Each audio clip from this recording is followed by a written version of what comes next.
Bueno, buenas noches con todos. Este, Voy a hacer justamente la presentación de este webinar. A ver, denme un segundo para compartir la pantalla. Ah, ya, me avisan cuando la puedan ver. Creo que ya está proyectando. Sí, ahí lo podemos ver. Ya se Listo. ve bien. Genial, muchas gracias. Bien, a ver. Bueno, ya la presentación lo hizo, y muy agradecido al profesor Enver. Tengo ya bastante experiencia trabajando en temas de modelo de riesgo. De hecho, en lo que más me he especializado. Tengo ya también bastante tiempo como modelador. De hecho, yo soy economista de profesión. Estudié en la Universidad Católica y, y algo que me llamó bastante la atención en la parte económica, en la parte de economía, era el tema de los modelos, ¿no? Esa forma de tratar de predecir conductas de la sociedad, ¿no? De una forma matemática en la cual nosotros podemos tomar o entender algunas formas en cómo la sociedad se comporta para tomar algún tipo de decisión, ¿no?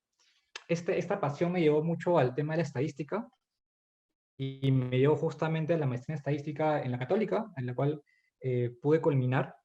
Y esto me abrió un mar de caminos, ¿bien? Como economista tenía una visión de las ciencias estadísticas muy limitada, se podría decir. Y ya en la maestría pude entender la gran capacidad que tiene la estadística en muchos otros ámbitos, ¿bien?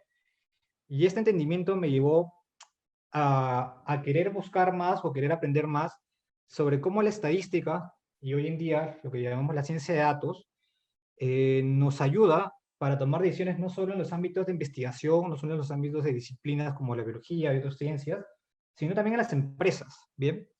Y esto es un punto bastante importante porque hoy en día las empresas, y mucho más en este contexto, están habiendo muchas oportunidades en el mercado, ¿bien? El mercado ha cambiado, los perfiles de gente han cambiado, hoy día la gente no piensa igual que antes, de hecho la pandemia nos ha cambiado un poco ese mindset que teníamos antes, y la sociedad está cambiando en sí.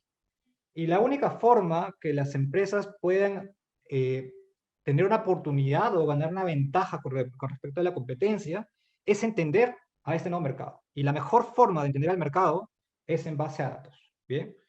Entonces, el curso, bueno, el webinar de hoy día, y también lo que vamos a ver en el curso, tiene que ver con esa idea. ¿Cómo podemos hoy en día, o cómo podemos usar los datos que tenemos en la empresa para poder tomar decisiones que nos sirvan de algún medio para ganar una especie de ventaja con respecto al mercado? Bien, en la coyuntura es bastante la cantidad de empresas que hoy en día usan datos, ¿de acuerdo?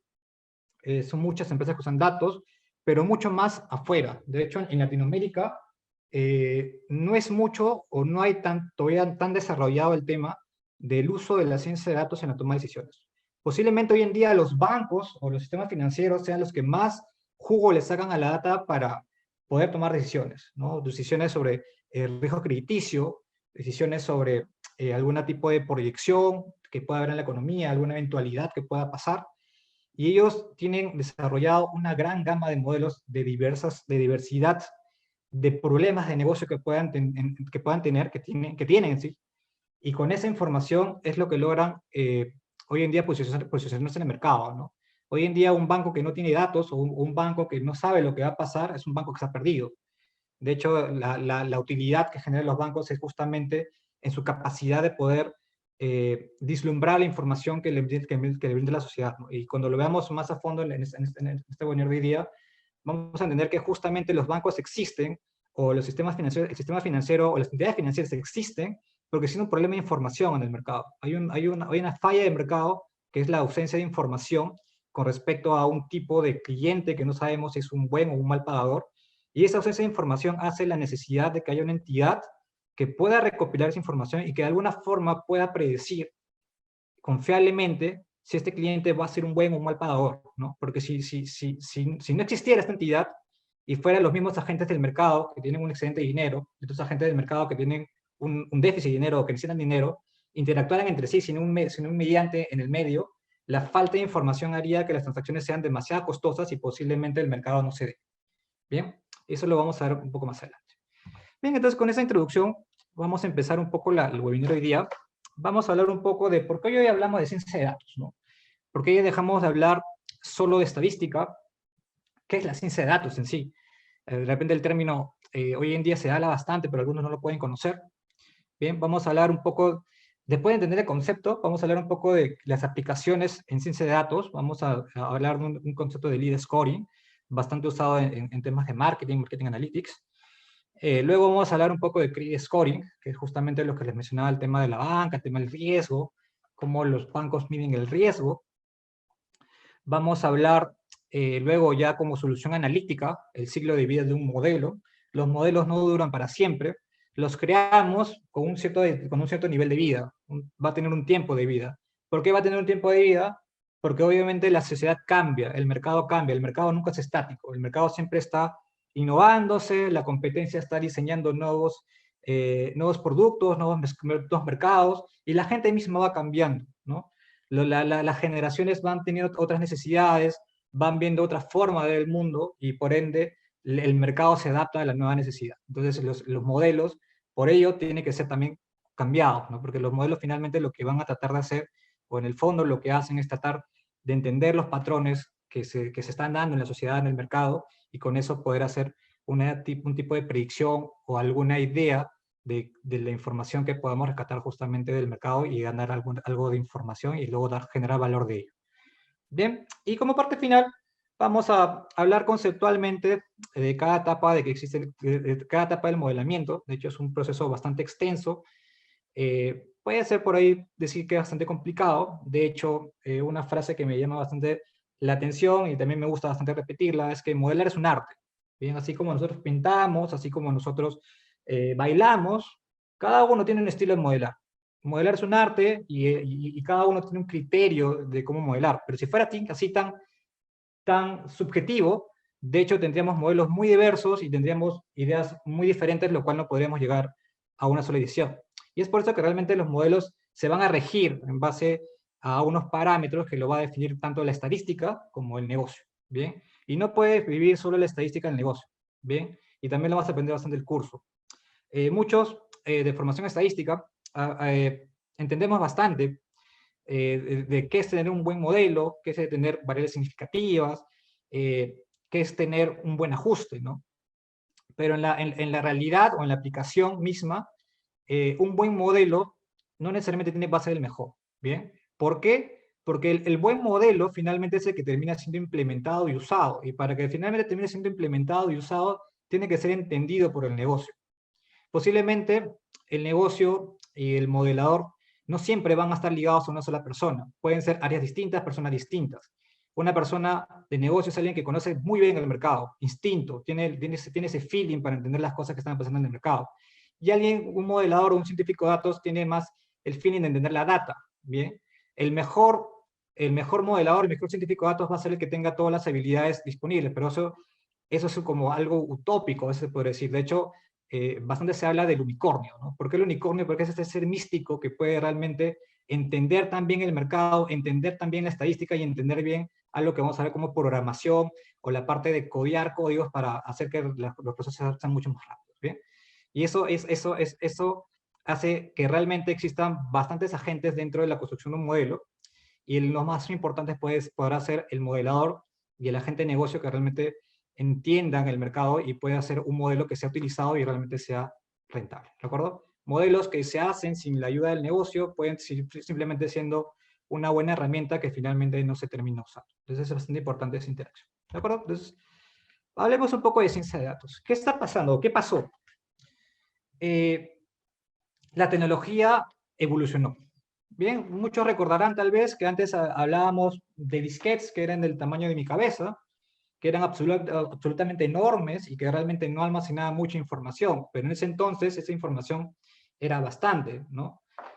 La tecnología fue aumentando, justamente fue creciendo para poder proveer más información o poder almacenar más información. ¿Y por qué estaba evolucionando la tecnología? Porque había una necesidad.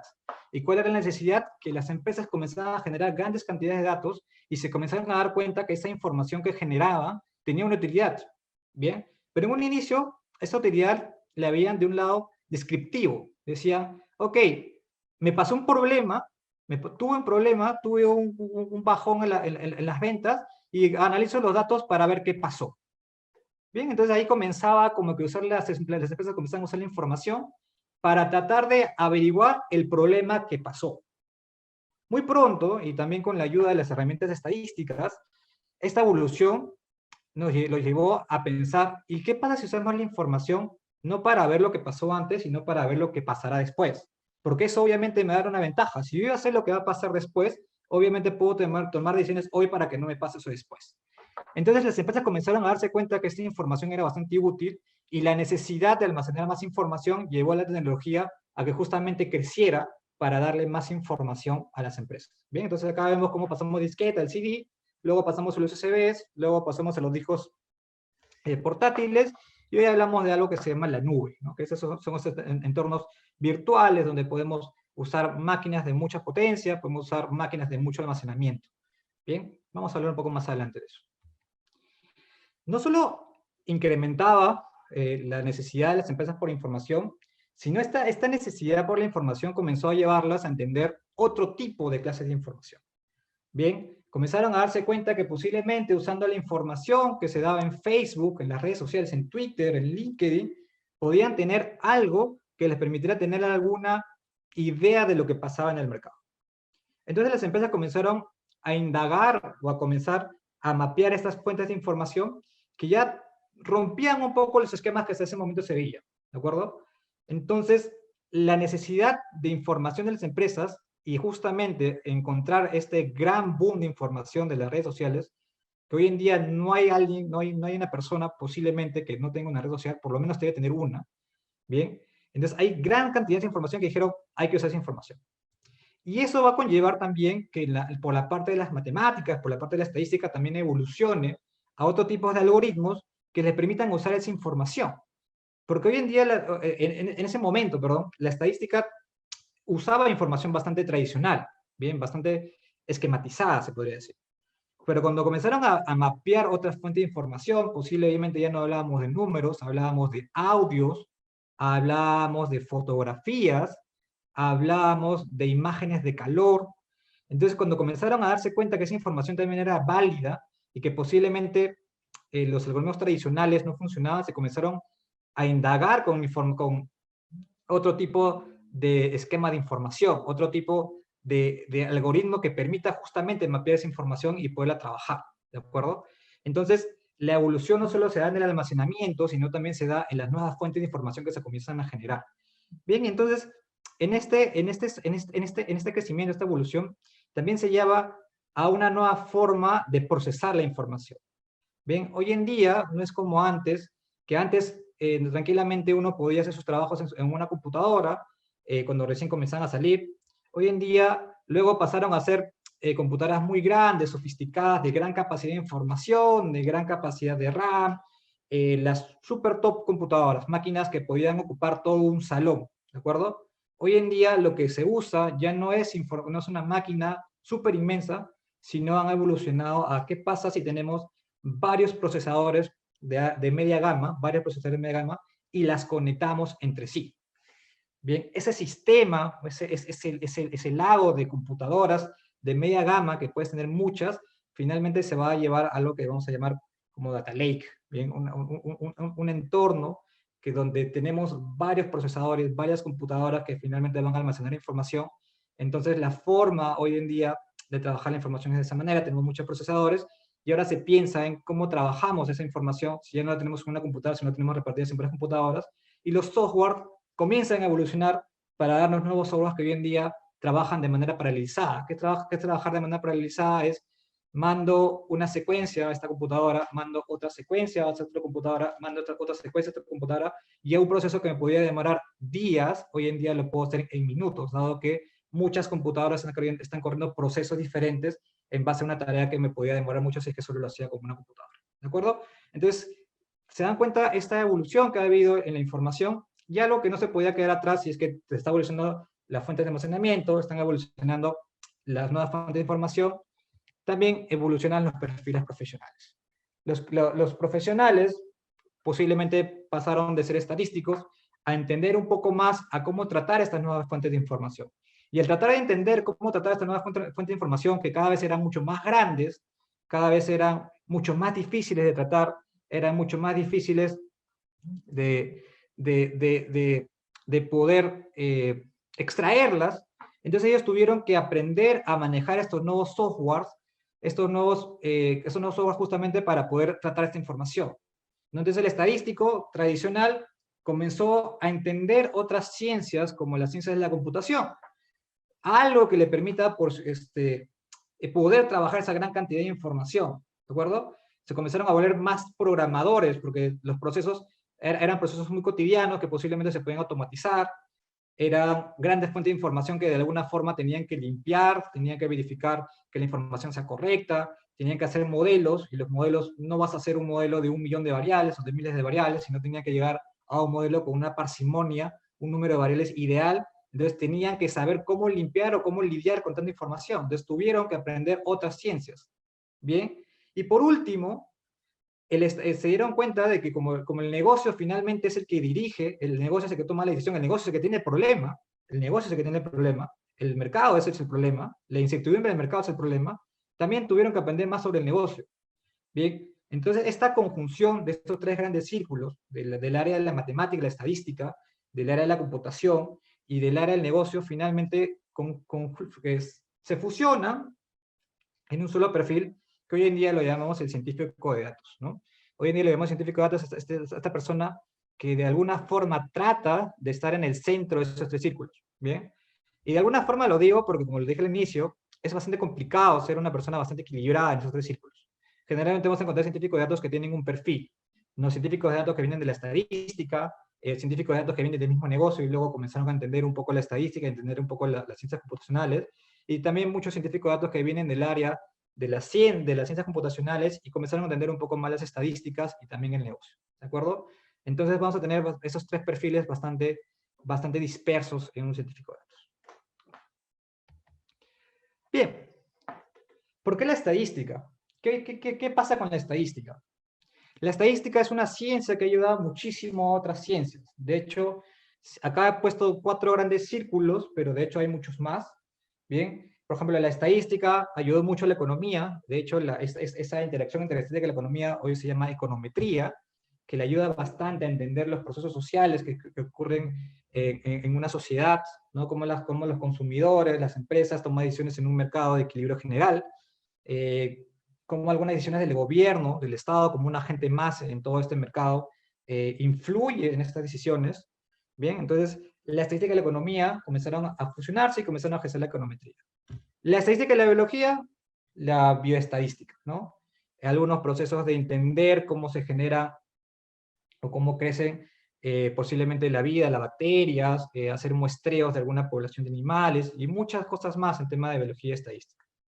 La estadística y la psicología generaron la psicometría, que es entender un poco más, ya a diferencia de la economía que ve a la persona como una sociedad, la psicología ve a la persona como un individuo, entender cuáles son los patrones de este individuo, su comportamiento, bien, y para eso también tenía que entender qué tipo de patrones existen en las personas, ¿no? De hecho, la psicología trata de clasificarnos en un tipo de patrón o algún tipo de síntoma o de algún tipo de síntoma que pueden tener las personas en base a su comportamiento, ¿no? Hay algunas presencias a veces de algunos síntomas que nos permiten que va a derivar tal vez en un tipo de comportamiento un poco diferente, un poco que puede llegar a ser una enfermedad, ¿no? Como el tema de ser personas disociales, estas personas que no interactúan mucho con las personas, que son mucho más cerradas, o personas que son muy hiperactivas, ¿no? Entonces, la estadística y la psicología comienzan a trabajar juntas para generar cómo podemos identificar o qué patrones se identifican en un tipo de comportamiento de una persona para poder luego ser tratada. ¿De acuerdo? Y finalmente, bueno, hay muchas más, ¿no? La estadística de la medicina, hay muchas más formas de interacción de la estadística, pero ahí justamente el punto que nosotros nos vamos a meter y vamos a profundizar también bastante en el curso, es entender a la estadística en la empresa. Cómo las empresas hoy en día usan la estadística, usan la ciencia de datos para poder tomar decisiones en el mercado, que es justamente algo sumamente importante para una empresa. Bien. ¿Por qué la estadística? ¿Qué importante tiene la estadística? ¿Por qué la estadística aporta a las demás ciencias? Porque hoy en día no hay ciencia que no esté usando la estadística. Porque la estadística, dentro de todas las cosas que tiene, hay una parte específica de la estadística que se llama la estadística inferencial, que es vital para poder aprovechar mucho la información. ¿Y qué descubrió la estadística inferencial? Es que si nosotros queremos tener información de una población extensa, una población muy grande, que posiblemente recopilar esa información sea demasiado cara, sea demasiado difícil. Imagínense recopilar toda la información del Perú. Tendrías que irte a los lugares más aislados del país y sería muy complicado. Entonces la estadística inferencial crea o dibuja una forma de poder entender a la población en base a un resumen, en base a una pequeña muestra, una pequeña parte de la población en la cual pueda representar a esa gran población. Entonces, si hoy en día yo quiero saber algo de una población mucho más extensa, no tengo que ir a recopilar la información de toda la población, sino simplemente tengo que sacar información de una pequeña muestra o de una muestra aceptable para tener sus resultados robustos que me permitan interpretar todo lo que pueda pasar en esa población. Y con esta pequeña muestra yo voy a inferir lo que pueda pasar en la población. Bien, es por eso que hoy en día la estadística es una ciencia que está en todas las ciencias, porque esa estadística inferencial es bastante importante para poder hacer experimentos, para poder entender poblaciones grandes y poder entender a un costo razonable. Bien, lo más importante acá es el costo, ¿no? El costo es mucho más bajo de poder trabajar con una muestra que trabajar con la población y por eso hace que realmente sea bastante rentable. Bien, cuando veamos la empresa y queremos hacer algunos experimentos sobre mapear el mercado, simulación de mercados, vamos a entender que podemos trabajar con muestras para poder hacer un sondeo, una inferencia acerca de la población. ¿Ven? Por eso la estadística inferencial es bastante importante. Una vez que ya hemos entendido un poco la ciencia de datos, qué es la ciencia de datos, por qué usa la estadística, podemos entender también algunas aplicaciones o algunas decisiones que se pueden tomar con ciencia de datos, ya no viendo todo ese mapa que vimos al inicio, sino solo dedicándose a ese círculo rojo, que es la empresa, y dentro de la empresa tiene muchos problemas de negocio. La empresa tiene muchos problemas de negocio. Y es por eso que cada problema de negocio tiene una solución analítica y cada solución analítica es un mundo totalmente diferente. ¿De acuerdo? Podemos decir que hay algunos algoritmos que sean muy utilizados, es verdad, hay algunos algoritmos que son muy utilizados, pero pensar la solución, pensar cómo se va a implementar esa solución, cómo se va a usar esa solución, es un mundo totalmente distinto. ¿De acuerdo? Vamos a tener que ver también algunas limitaciones que puede tener la empresa, algunos requerimientos de tecnología, que lo vamos a ver bastante bien en el curso un poco más profundizado. Bien, entonces, por ejemplo, si queremos hablar de marketing de la empresa, ¿no? Segmentación del mercado, para entender un poco mejor el mercado que está comprando nuestro producto, entender qué hace el consumidor, qué quiere el consumidor, qué busca el consumidor, es bastante importante y con esto también vamos a la ciencia de datos para entender un poco mejor a nuestro cliente. ¿No? Entender al cliente es bastante importante para una empresa, es vital entender bien al cliente. Bien, también vamos a hacer también el marketing lo usa para la medición de preferencias, ¿no? ¿Cómo podemos definir un nuevo producto en el mercado? ¿Cómo podemos sacar un nuevo producto en el mercado? Para sacar un nuevo producto en el mercado tienes que saber qué quiere la gente, y para saber qué quiere la gente tienes que saber de alguna forma cómo medir su preferencia. ¿Cómo mides eso? ¿Cómo mides algo que es muy subjetivo, ¿no? ¿Por qué? Porque la preferencia, ¿por qué es subjetiva? Porque a mí me puede gustar el rojo y a ti te puede gustar el azul. O a mí me puede gustar una computadora muy grande y a ti te puede gustar una computadora muy pequeña. Entonces, cada uno de nosotros percibimos las cosas de diferente manera. ¿Cómo las podemos medir? ¿Cómo las podemos medir? ¿Cómo podemos medir qué quiero yo y qué quiere esa persona y qué me hace diferente de esa persona? Lo medimos con ciencia de datos, lo medimos con información. Usamos algunos tipos de modelos que nos permiten de alguna forma mapear las preferencias que tienen los clientes acerca de un producto y con ello mapear los atributos del producto y saber cómo reacciona el cliente a un atributo, ¿no? ¿Cómo reacciona el cliente a un atributo? Y si yo logro predecir cómo reacciona el cliente hacia un atributo, yo le puedo diseñar cualquier tipo de producto con diferentes atributos y ya voy a entender más o menos, o voy a tener una perspectiva bastante buena de cómo va a salir mi producto cuando lo meta al mercado, porque ya más o menos entiendo qué atributos hacen que qué tipo de perfil de gente lo prefiera. ¿De acuerdo? Entonces me va a ser una herramienta bastante importante para saber más o menos el mercado que voy a obtener con ese producto y también más o menos qué es el producto que quiere la gente, que es una pregunta que todo el mundo hoy día se hace, y la estadística y la ciencia de datos lo pueden de alguna forma solucionar. ¿Bien? Simulación de mercado. Vamos a ver que también se pueden hacer simulación de mercado. ¿Cómo es una simulación de mercado? Finalmente agarras una muestra de gente, le presentas los productos, le dicen ahí estos productos que hay en el mercado, le presentas un nuevo producto que puede ser tuyo, se lo presentas, le das toda la información disponible, y luego simplemente los dejas en un mercado, los dejas en una tienda, donde están todos los productos que les has mencionado, y ves cómo la gente decide sobre algún producto u otro.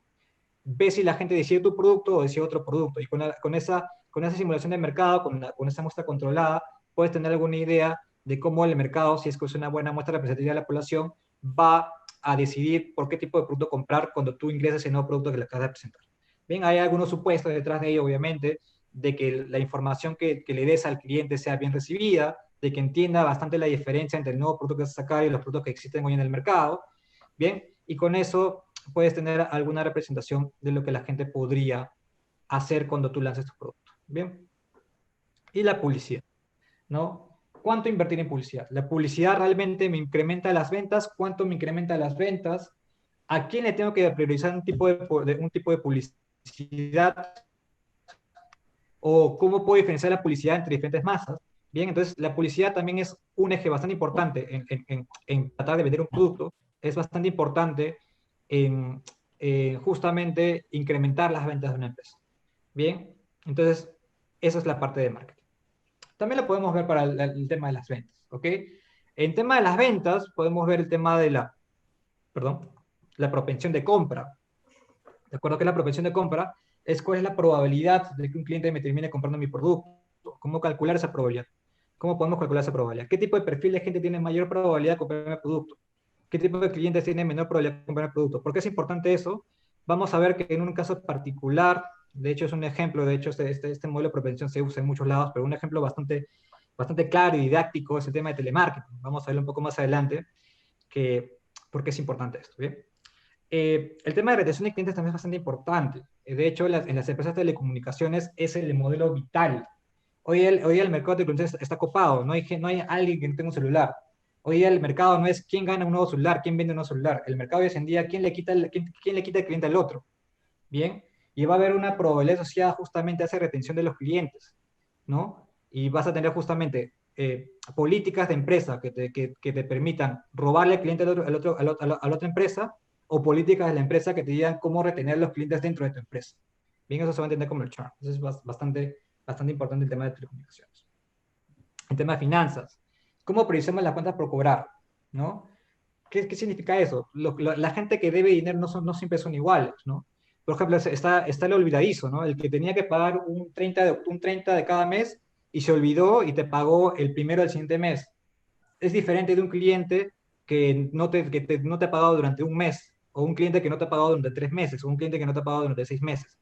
¿Cómo puedes diferenciar qué clientes pueden tener qué tipo de perfil con respecto a si es que te va a pagar o no te va a, o no te va a pagar? ¿No? Si es un olvidadizo o no es un olvidadizo. Y una vez que ya es un cliente que ya está en deuda, es un cliente que ya te debe dinero, saber quién tiene mayor probabilidad a que te pueda pagar esa deuda, cómo los puedes ordenar y a qué tipo de estrategias de cobranza le puedes hacer a cada uno de esos clientes, ¿no? Lo llamo por teléfono, le mando un mensaje de texto, lo visito a su casa, lo visito a su trabajo. Hay diferentes estrategias y tiene diferentes costos. Mandar un mensaje de texto es mucho más barato que tener que llevar a un personal que lo vaya a buscar para que le haga la cobranza. Entonces, ¿cómo diferenciar a qué cliente la probabilidad de su pago aumenta con simplemente un mensaje de texto contra un cliente que si es necesario irlo a buscar o hacer algo mucho más costoso? Es bastante importante para poder medir los costos de la empresa para hacer cobranzas, ¿no? Y como finalmente la cobranza es una recuperación de dinero, si el costo es mucho mayor a lo que voy a recuperar, entonces realmente no es rentable. Entonces es bastante importante justamente tener algo de idea de esto, ¿no? El pricing es la forma de cómo damos los precios a los productos, cómo le voy a dar un precio a un producto, ¿bien? Y otra cosa es, bueno, bastante ligado, en verdad, bastante ligado, que es el CLV, que es eh, cuánto es el retorno que voy a tener de un cliente en toda la vida de interacción con mi empresa, ¿no? Un cliente puede ser que compré una vez y nunca más lo voy a volver a ver. Un cliente puede ser el que me compró 2 veces y luego nunca más lo vuelvo a ver. Y también hay los clientes que todo lo que compró una vez y se quedó conmigo por siempre. Bien, entonces tengo que saber cuánto voy a recibir en toda la vida del cliente interactúa con mi empresa de ese cliente. Bien, y con eso voy a poder sacar más o menos el costo que yo voy a poder invertir en justamente en atraer a nuevos clientes. Atraer a nuevos clientes. ¿Qué tipo de cliente? Voy a traer un tipo de cliente que sé que simplemente va a venir una vez y se va a ir porque tal vez la preferencia del producto que yo vendo segmentado a un mercado no es el mercado que él busca. O voy a invertir más dinero en traer gente, clientes, que van a durar conmigo mucho tiempo y ese retorno de todo ese tiempo que va a durar conmigo realmente va a ser mucho más rentable de lo que yo voy a pagar o voy a invertir en tratar de atraerlos a mi empresa. Bien, entonces para eso es bastante útil los CLV. Bien.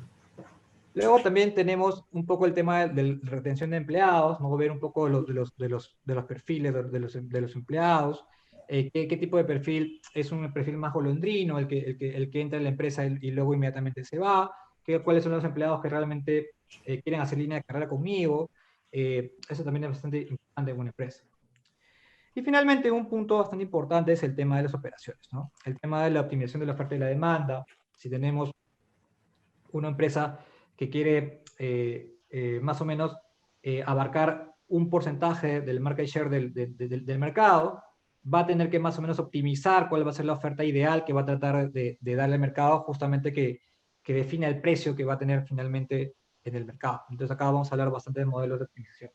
Que los modelos a veces de optimización no son tan conocidos en ciencia de datos, pero sin embargo también es una gran fuente de información para las empresas. ¿De acuerdo? Bien, entonces hasta ahí hemos hablado un poco de la ciencia de datos, cómo empieza, cómo se ha desarrollado, por qué hoy en día existe la ciencia de datos. Hemos hablado por qué es importante la ciencia de datos en la toma de decisiones de una empresa. Y ahora vamos a hablar un poco de una solución analítica. ¿Qué es una solución analítica? Lo que mencionamos en la diapositiva pasada es, hemos hecho un sondeo en todas las necesidades de la empresa y hemos encontrado un nicho en cada problema de negocio.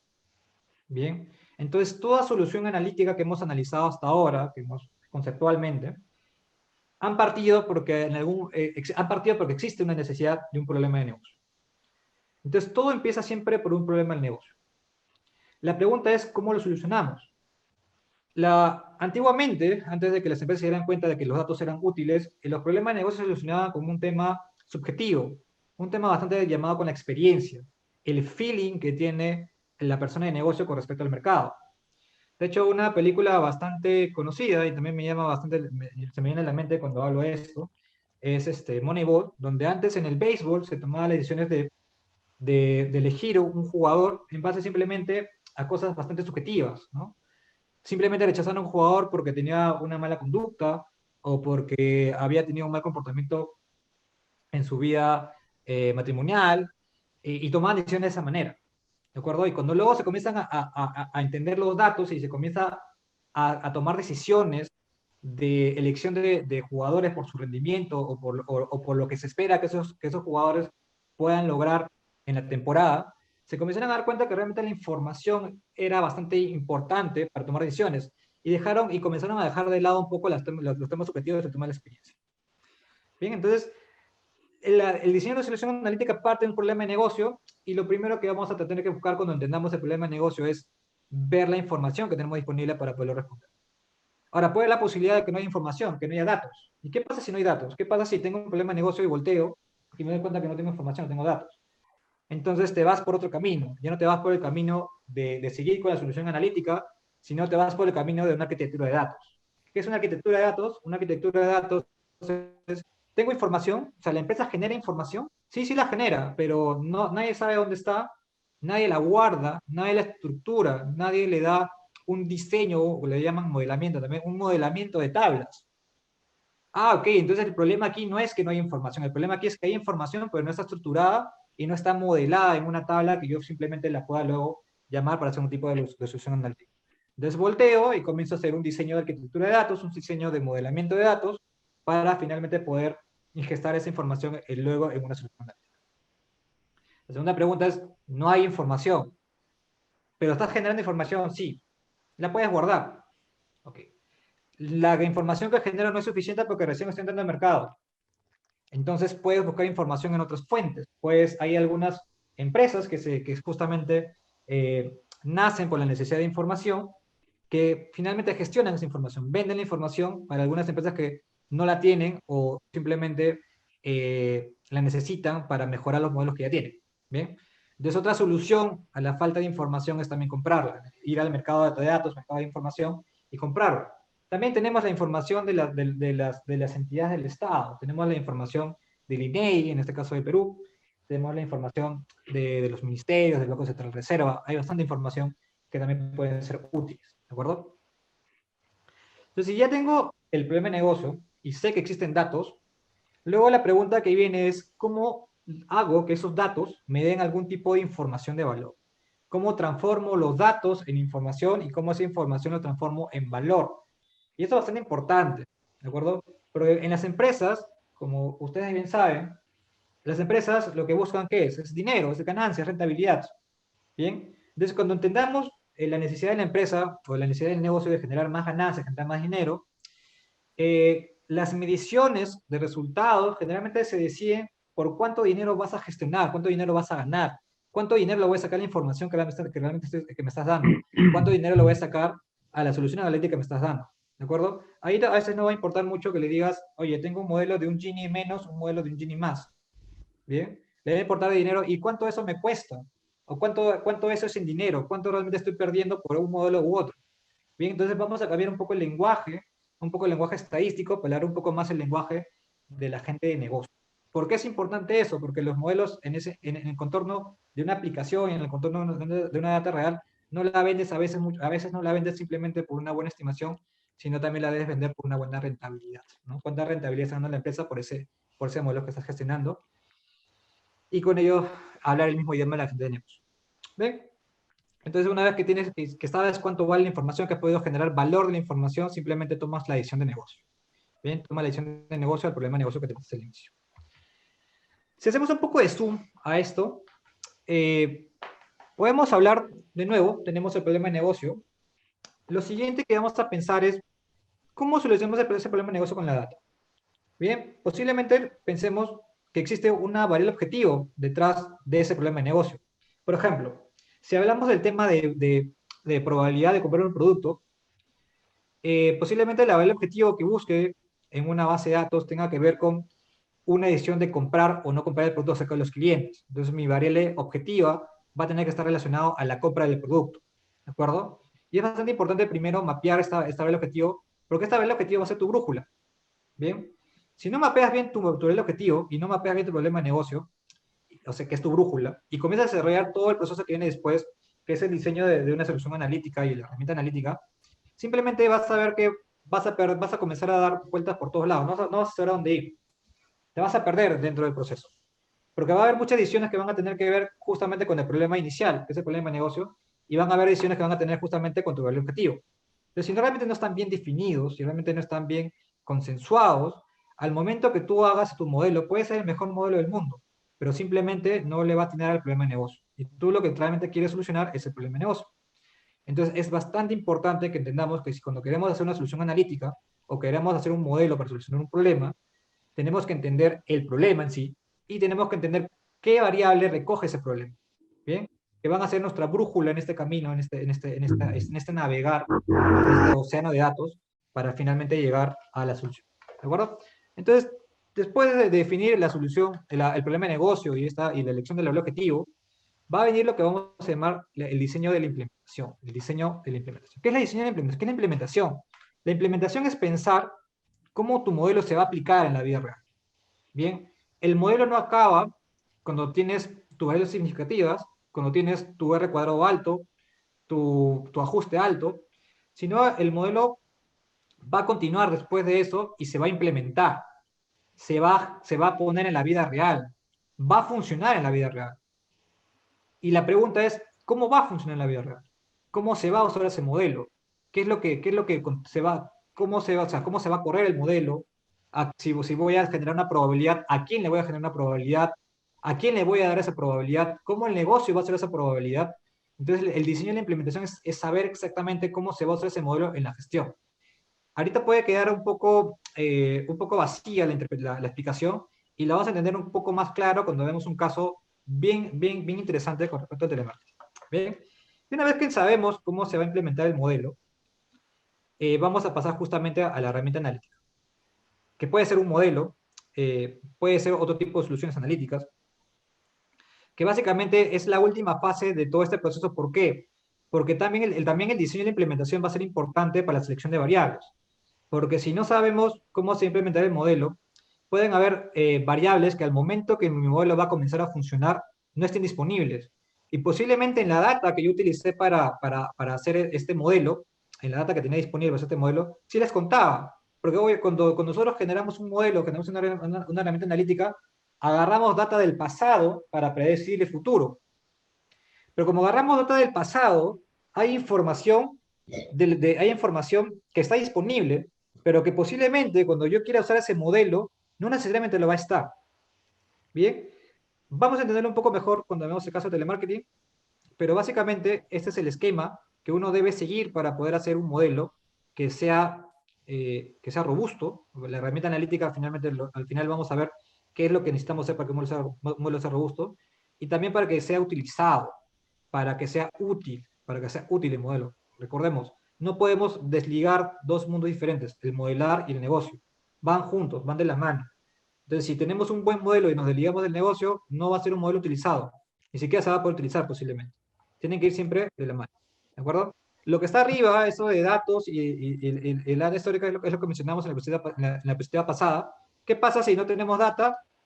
Vamos a ver cómo estructuramos la data, ¿no? Tenemos que hacer un proyecto de arquitectura de datos, tenemos que hacer un proyecto de modelamiento de datos, para justamente diseñar tablas que tengan un sufijo, una estructura, un esquema que sea fácil de almacenar y fácil de entender y fácil de usar. ¿Bien? Tipos de algoritmos, ya como herramienta analítica, haciendo un zoom, hay diferentes algoritmos que podemos utilizar para una solución analítica. Bien, hay modelos de clasificación, que básicamente un modelo de clasificación es tratar de discriminar o separar un poco las categorías. Por ejemplo, si tengo una variable target que puede ser una variable objetivo, que puede ser si es que el cliente me compró o no me compró producto, el modelo de clasificación va a tratar justamente de encontrar los patrones asociados a qué clientes fueron los que me compraron el producto y qué clientes fueron los que no me compraron el producto. Y en base a esos patrones, esa clasificación de este tipo de perfiles de clientes, que en este caso son dos, va a arrojarme justamente lo que era el patrón de compra del producto, y con eso voy a poder saber qué clientes son los que tienen mayor probabilidad de comprar el producto. Ese tipo de casos es un modelo de clasificación. El modelo de regresión va a estar más asociado a una variable que sea continua. Por ejemplo, yo no quiero saber qué cliente me compra el producto, me compra o no me compra el producto. Yo quiero saber el ingreso de un cliente.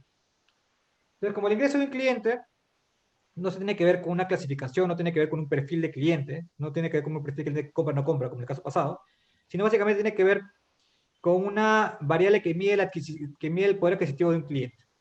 Bien, entonces en este caso, dado que la variable también es continua, el modelo justamente que va a ajustar mejor es un modelo de regresión, que va a tratar de enlazar algunas variables, algunos patrones también del cliente, que nos permitan saber cuál va a ser el ingreso promedio que puede tener ese cliente en nuestra base de datos, y con eso, cuando venga un nuevo cliente que tenga perfiles similares a ese cliente, saber o poder predecir qué tipo de ingreso tiene el cliente sin necesidad de tener alguna información adicional de la que ya cuento de esa persona. ¿De acuerdo? Luego tenemos modelos de clustering. Lo particular de los modelos clustering, eso ya es hablar de los modelos no supervisados. ¿Qué es un modelo no supervisado? Anteriormente hablábamos de modelos que decíamos, quiero predecir la probabilidad de compra, es predecir la probabilidad de compra, esa probabilidad de compra es un objetivo, es el objetivo que quiero en mi modelo. Entonces, es supervisado porque tiene esa variable que va a guiar al algoritmo a encontrar ese patrón. Cuando hablamos de regresión, hablamos del ingreso, eso es la variable objetivo, y mi modelo, y esa variable Al objetivo va a toque. guiar los patrones. Sí, dígame. Hola. Bien. Entonces, esta variable ingreso va a guiar el camino de los patrones que se van a asociar al cliente, y también va a ser un modelo supervisado que existe esta variable. En cambio, los modelos de clustering no existe una variable objetivo. Bien, los modelos de clustering lo que van a buscar es identificar perfiles de clientes, identificar patrones de clientes, por ejemplo, la edad, por ejemplo, el ingreso mismo, ingresos, si es casado o no casado, mujer o hombre, categorías, comportamientos que pueda tener el cliente, y en base a la conjunción de esas variables va a tratar de llevarlos a un tipo de segmento, a un tipo de clúster, un tipo de clúster donde todo lo que están dentro de ese clúster sean muy similares en base a los perfiles que tiene, ¿no? Que sean muy similares en edad, sean muy similares en ingreso, sean muy similares posiblemente en sexo, sean muy similares en otros perfiles. Entonces lo que va a buscar el clustering es tratar de juntar a los clientes, a los clientes que sean más similares entre sí y separar a los clientes que sean muy heterogéneos entre sí. Justamente en estos clusters, en estas bolitas. ¿Y para qué me permiten eso? Puede ser para temas de publicidad, para temas de segmentación. Bien. Hay otros algoritmos, como los algoritmos de asociación, que lo que básicamente va a tratar de hacer es, por ejemplo, un cliente, ¿no?, que va a un supermercado, va a una tienda, y está buscando pañales, posiblemente no solo compra pañales, sino también compra talco. ¿Y por qué compra talco? Porque posiblemente tiene un bebé y generalmente el pañal y el talco van de la mano. Entonces van a haber algunas decisiones que tomen los clientes en la compra de un producto que va a estar siempre relacionado por el tipo de acción o el tipo de necesidad que tiene, como el pañal y el talco, como el cereal y la leche. Entonces los modelos de acción buscan o tratan de recopilar justamente estas acciones que existen en los productos y tratar de darle información a la empresa sobre esta relación. Si yo sé de que existe gran probabilidad de que un cliente que me compró una leche termine comprándome un cereal, entonces posiblemente pueda sacar algún tipo de oferta donde llévate un tarro de leche y a mitad de precio llévate un cereal, ¿no? Cosas así. Entonces para eso también siguen los modelos de acción. Y finalmente tenemos el Network Analysis o el análisis de redes, que nos permiten mapear la interacción que existe, por ejemplo, en una red social, ¿no? Por ejemplo, la cantidad de likes que puede tener una persona, o qué tanta esa persona influye en las demás personas de su comunidad, ¿no? Si esa persona publica una foto, cuántas personas la están viendo, cuántas personas la siguen, cuántas personas le dan like. ¿Por qué es importante esto? Porque si yo sé que una persona es bastante influyente en una red social y yo quiero lanzar la publicidad de mi empresa, posiblemente no le voy a lanzar la publicidad a todo ese mar de gente, porque puede ser muy costoso, sino simplemente le voy a mandar la publicidad a la gente que tenga más influencia. Y si esa persona que tiene bastante influencia percibo su atención y le da like o le da compartir a publicidad, yo sé, dado el análisis que he hecho, que esa publicación se va a ver por muchas más personas que siguen a esa persona porque esa persona influye en ese mar de gente, ¿no? Entonces, justamente analizar esas redes es bastante importante. No solo necesariamente tiene que ser en redes sociales, puede ser también en cadenas de mercado, ¿no? Poder mapear una empresa que tiene microempresas. Entonces, esta empresa que tiene microempresas, las microempresas están conectadas entre sí porque le venden un tipo de producto a la empresa más grande, ¿no? Entonces, si quiero mapear, por ejemplo, una crisis de mercado que se pueda estar dando, que empiece en un rubro en específico, pero este rubro en específico alimenta a un rubro mayor, y este rubro mayor alimenta a otro rubro mayor, yo puedo ir viendo esa interacción justamente en estas redes, ¿no? Entonces comienzo a ver que las redes más pequeñas, pero abundantes, comienzan a caer en quiebra por algún tipo de fenómeno que se ha dado en el mercado, y cómo este efecto contagio termina llevando a las empresas más grandes y por ende termina llevando a coyunturas mucho más graves.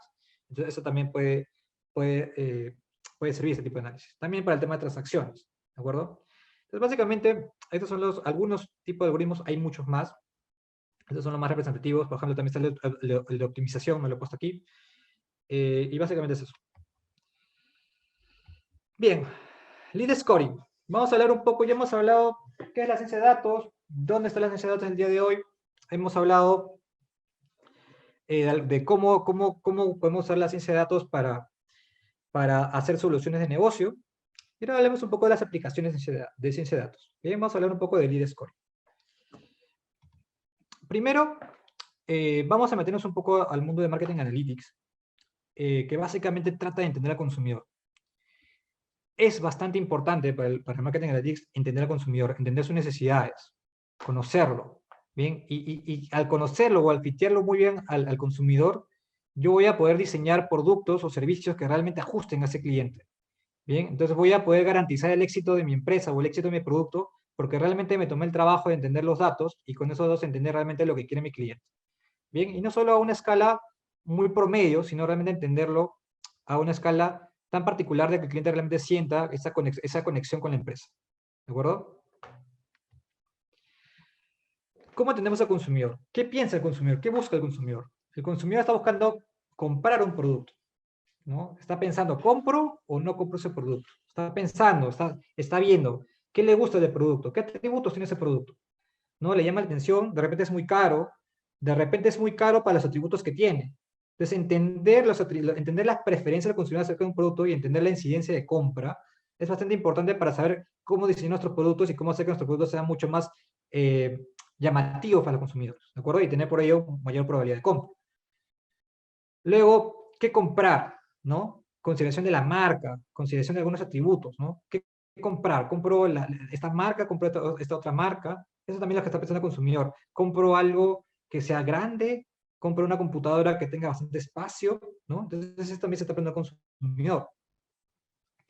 ¿Dónde comprar? Lo compro por internet, lo compro, me voy a la tienda a comprar, ¿no? Hoy en día, bastante tema de la cultura, mucha gente comenzó a comprar online, personas que nunca antes cuando compraban online han tenido la necesidad de comprar online. Entonces, hay un canal digital que en el Perú hasta antes de la pandemia estaba recién desarrollándose, estaba recién creciendo y hoy en día ha crecido demasiado. De hecho, hay empresas que no han vuelto, no van a volverse las mismas después de esto porque se han dado cuenta que a medida de la información digital o de estos canales digitales, realmente han podido expandir más su mercado. Bien, los gimnasios hoy en día ya no solo van a tener gimnasios en físico, sino también hacen gimnasios online, y eso es un mercado mucho más grande, porque hay gente que no tiene tiempo para moverse a un gimnasio y aprovecha bastante este tema de los gimnasios online. Entonces, hay bastantes empresas que han visto este canal digital bastante útil. Entonces, la pregunta es, ¿qué prefiere el consumidor comprar? Depende del consumidor, ¿qué tipo de consumidor prefiere ir hacia un canal digital? ¿Qué tipo de consumidor prefiere irse a un canal tradicional, un canal presencial? ¿No? Entonces, es bastante importante también entender eso. Y finalmente, la recurrencia de compra. Me compro una vez, me compro una segunda vez, una segunda vez, le compro toda la vida. ¿No? La lealtad del consumidor. ¿Cómo busco la lealtad del consumidor? ¿Cómo busco que realmente el consumidor se quede conmigo toda la vida? ¿No? ¿Qué debo hacer? ¿Qué tipo de preferencias debo darle?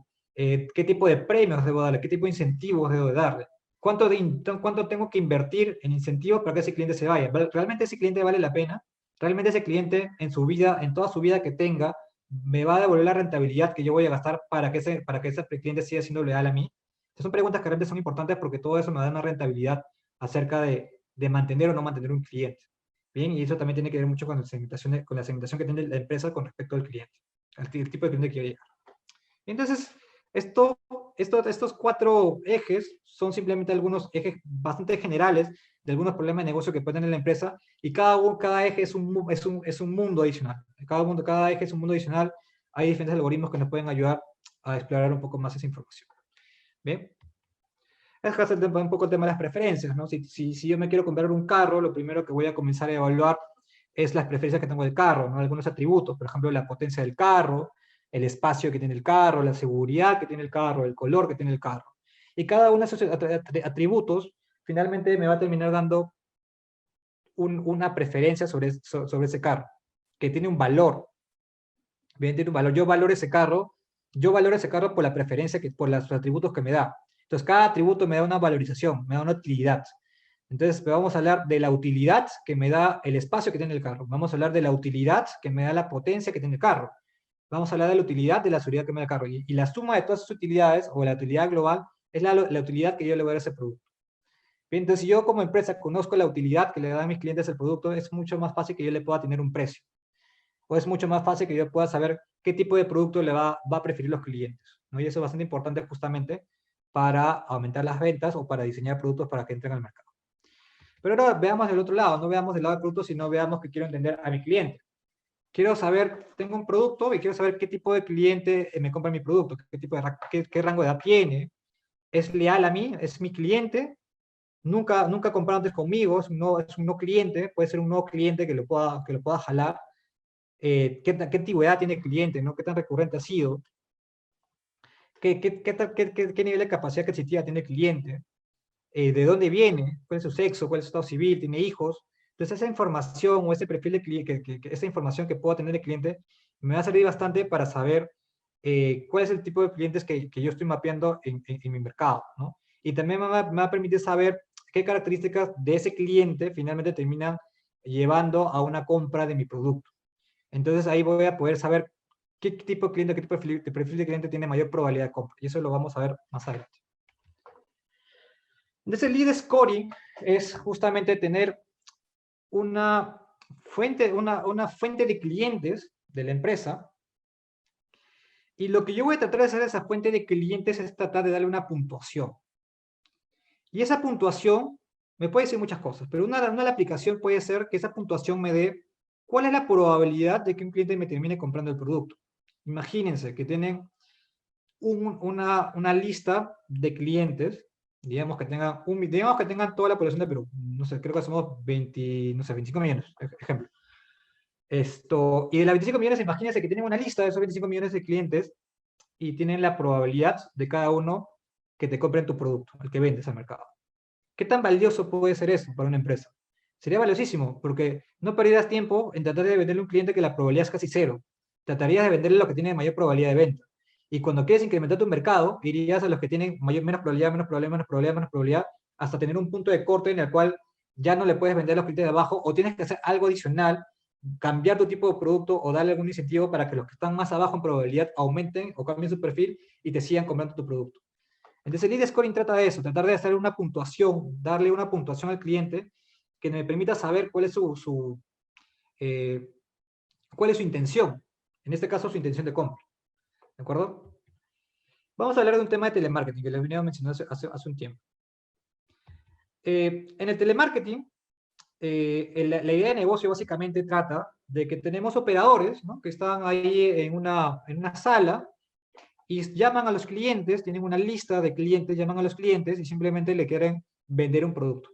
No sé si a ustedes les ha pasado, pero a veces estás trabajando o a veces tienes mucha carga laboral y te llaman, señor, le quiero comprar un producto y tú simplemente o cuelgas o le dices, no, por favor, no estoy disponible en este momento y cuelgas. Para nosotros es algo muy sencillo colgar, pero para ellos realmente hay un costo asociado a esa llamada. Bien, no solo es el costo asociado posiblemente al hecho de llamar, sino al tiempo que pueden haber invertido en llamar a ese cliente y no llamar a otro. ¿De acuerdo? Entonces existe un costo en tratar de convencer a un cliente en una llamada, y realmente una llamada que simplemente termina en colgar por parte del cliente y que no termine de comprar el producto puede ser muy costoso. ¿Bien? Entonces justamente es el problema, ¿no? Llamas a los clientes y los clientes posiblemente ni siquiera saben qué tipo de producto estás vendiendo, no saben por qué lo estás llamando, o no quieren contestarte porque no es el momento para que lo puedas llamar. ¿De acuerdo? Entonces ese es el problema de telemarketing. O sea, realmente tienen bastante incertidumbre acerca de acerca de lo que está pensando el cliente en el momento que le están llamando.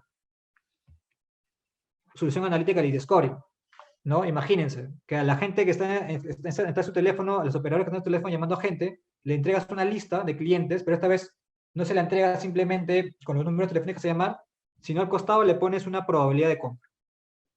Y mejor aún, se las ordenas, de mayor a menor. ¿Quién tiene mayor probabilidad, menor probabilidad?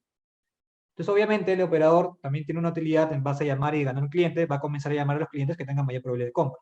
Y su número y su rango de éxito de compras por llamada va a aumentar muchísimo.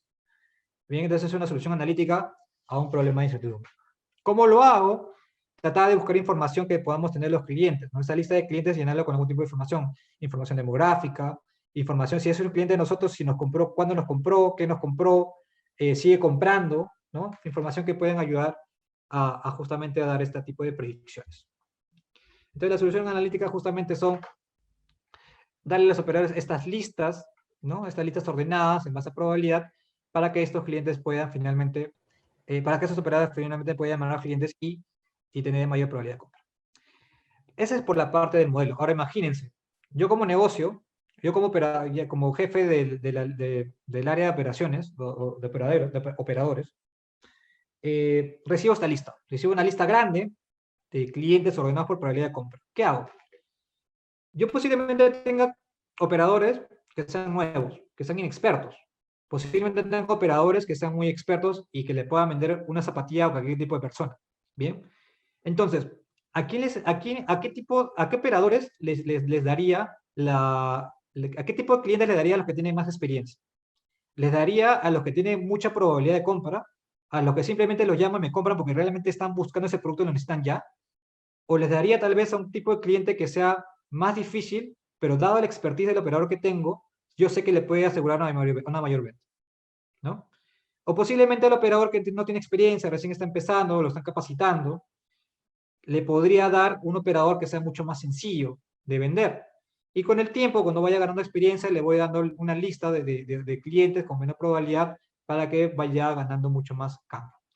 Y los clientes que ya tienen muy baja probabilidad, y dado que como los operadores tengo un costo, no puedo tener 1 millón de operadores, sino tengo un número limitado de operadores, y posiblemente no puedo llamar a toda mi lista de clientes porque son demasiada gente, yo voy a tener que hacer un punto de corte.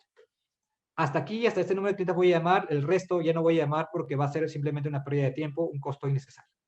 Entonces voy a poder utilizar esta lista de clientes para generar una utilidad por cada tipo de llamada y poner un punto de corte donde la utilidad que pueda generar en llamar y tener una probabilidad de compra simplemente ya no genere utilidad, la utilidad sea negativa.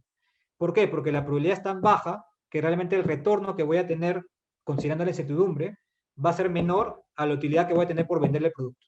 ¿De acuerdo? Entonces, eso es cómo finalmente el negocio termina utilizando los modelos. Esa es una forma de entender la solución analítica y la implementación del modelo. ¿Cuál es la implementación del modelo? Que finalmente mi modelo lo que va a hacer, o mi solución analítica lo que va a hacer, es entregar una lista con una base puntuada, un lead scoring, una base puntuada con la probabilidad de compra para cada cliente. Esa es la funcionalidad de mi modelo, esa es la implementación de mi modelo, entregar esa lista. ¿Y cuándo se lo voy a entregar? Si las ventas empiezan cada mes y las campañas empiezan al inicio del mes, el primero de cada mes, y hablamos de que la gente de negocio genera estrategias de negocio, como las mencioné, ¿no? Distribuir a esos operadores en base a la probabilidad. Entonces yo no le puedo entregar un modelo, una base puntuada al negocio el mismo día que empiece la campaña de ventas, porque tiene que tener un tiempo para hacer su plan de negocio, su estrategia de negocio. Entonces va a haber una fecha posiblemente 15 días antes de que inicie la campaña de ventas, para que en esos 15 días el negocio pueda analizar esta tabla, esta lista de clientes puntuadas y pueda generar su estrategia de negocio. Entonces la implementación de mi modelo va a tener una fecha y hora, y entonces en esa fecha yo voy a tener que darle, como modelador, como científico de datos, voy a tener que darle al negocio una base puntuada con esa probabilidad de compra. Ya el negocio hace su chamba de generar esa estrategia de ventas y finalmente el primero de cada mes lanzar su compra. Cuando estamos hablando de ello, ya estamos hablando de cómo se implementa el modelo. Y así como en este caso es sencillo, hay muchas formas de implementar un modelo. Puede ser modelos en tiempo real, puede ser un modelo que se active inmediatamente en la llamada cuando esté el cliente. Un modelo que pueda percibir posiblemente ya con tecnología mucho más avanzada, que simplemente cuando el cliente contesta y ya está molesto, sé que la probabilidad de venderle es mucho más baja. Posiblemente según el perfil del cliente la probabilidad de venderle es muy alta, pero en la situación en la que la encuentro, la probabilidad se baja porque simplemente la llamé en un mal momento. ¿Y cómo lo sé? Por el tono de voz que me contesta. Información que puede engestar un modelo en tiempo real y dar una respuesta y decir, ok, la probabilidad antes de saber esta información era de un 90%, pero al saber que el cliente está en una posición que posiblemente le estás incomodando, la probabilidad baja a 10%. ¿Invertirías más tiempo? No. Simplemente dices, gracias señor, cuelgas y sigues y a la siguiente llamada. Y no pierdes más tiempo. Entonces son modelos que se implementan de diferente manera, porque el primero hablaba de implementación en un tiempo fijo, en un quincena cada mes, y el otro estás hablando de un modelo que está funcionando en tiempo real en cada llamada de cada operador. Bien, entonces son formas distintas de implementar un modelo. Bueno, ya hablamos un poco de estrategias. Hablamos un poco de credit scoring. Bien, el credit scoring básicamente nace de una necesidad del mercado donde hay un problema de información. ¿Cuál es el problema de información aquí? En la sociedad vamos a tener, digamos, dos agentes. Primero, un agente que tiene un exceso de dinero y vamos a tener un agente que tiene un déficit de dinero. Y como tiene algunas necesidades, va a tratar de buscar en el mercado ese dinero para poder cumplir sus necesidades, un préstamo. Si la información fuera perfecta y el cliente que tiene este exceso de dinero supiera exactamente la información de la gente que busca dinero, y con eso saber si es que el cliente si es que la persona que pide dinero le va a pagar, el mercado fluiría normalmente, ¿no? Habría gente dando dinero y gente recibiendo y luego pagando el dinero. Pero la realidad es que la información no es perfecta. Hay una simetría de la información. ¿Qué quiere decir esto? ¿Quiénes son los que tienen mayor información acerca de su necesidad y de su capacidad de pago? el mismo cliente que está pidiendo el dinero. Él es el único que sabe esa información. El cliente, el agente que va a dar el dinero no sabe esa información, tiene menos información en el mercado. Entonces, esta persona de acá que tiene más información y justamente es el que demanda, va a tener una posición sobre el mercado. Y posiblemente esa posición sobre el mercado haga que la persona que quiera dar dinero no lo vea rentable por el riesgo que puede haber acerca de que el cliente no le termine de pagar. Y si le quieren generar, si quieren agrandar el problema, hasta yo les puedo decir que el mismo cliente que pide el dinero tampoco sabe si va a poder pagar, porque nadie sabe lo que va a poder pasar en el futuro. Imagínense la gente que, que pidió un préstamo antes de la cuarentena, antes de que pasara la pandemia. Hoy en día nadie sabía que iba a pasar una pandemia, nadie sabía que iba a pasar eso. Y hoy en día mucha de esa gente está en problemas, está en problemas económicos. Y ellos en el momento que pidieron el dinero sabían que podían pagarlo, y obviamente lo podían pagar, pero dada la coyuntura, dado lo que pasó después, su probabilidad simplemente se cayó, y debido a un tema que pasó en el tiempo. Entonces, agravando ese problema de la información, hasta el mismo cliente que pide el dinero no sabe lo que puede pasar en el futuro. Bien, es por eso que existe un agente intermedio, es por eso que existe la entidad financiera, es por eso que existen los bancos. Los bancos van a absorber ese costo de la información, van a absorber esa simetría de información en el mercado y va a ser intermediario entre los que tienen este exceso de dinero y los que tienen déficit de dinero. ¿Cuál es su negocio? La información. El negocio del banco es tratar de recopilar la mayor información posible del mercado y con eso tratar de predecir qué clientes le van a pagar y qué clientes no van a pagar. Y con eso hace rentabilidad, con eso hace mercado. Esa es la razón por la cual hoy existe el mercado. Y obviamente le cobra una tasa mucho más alta a los que piden dinero y les cobra y les devuelve una tasa mucho más baja a los clientes que dan su dinero. Y justamente ese gap entre estas tasas de interés son la rentabilidad que tiene el banco con respecto al mercado. ¿Bien? Entonces, ¿cuál es la solución analítica aquí? Para un problema sencillo, parte de el credit scoring es mucho más amplio, hay muchos más modelos, pero para una solución sencilla, vamos a hablar de una probabilidad de incumplimiento. La probabilidad de que un cliente incumpla su contrato de pagar una deuda. Bien, entonces el banco o la entidad financiera va a hacer una herramienta analítica que le permita solucionar el problema de la información dándole una probabilidad de incumplimiento acerca de los clientes que están solicitando dinero al banco. Bien, esta probabilidad de incumplimiento es más conocida como la probabilidad de default. Hay bastantes criterios para considerar qué es una probabilidad de default. Bastantes criterios tienen que haber porque si un banco considera a un cliente como probabilidad de default, un cliente como default, mejor dicho, como incumplidor, esta marca no es una marca que simplemente sea para el banco o para la entidad financiera, sino es una marca que se va a extender por todo el sistema financiero y posiblemente imposibilite a esta persona más adelante a poder pedir un crédito. Así que es bastante riguroso, es bastante claro con respecto a qué clientes lo termina marcando con esta marca. Bien, y es por eso la importancia de los análisis que hay detrás.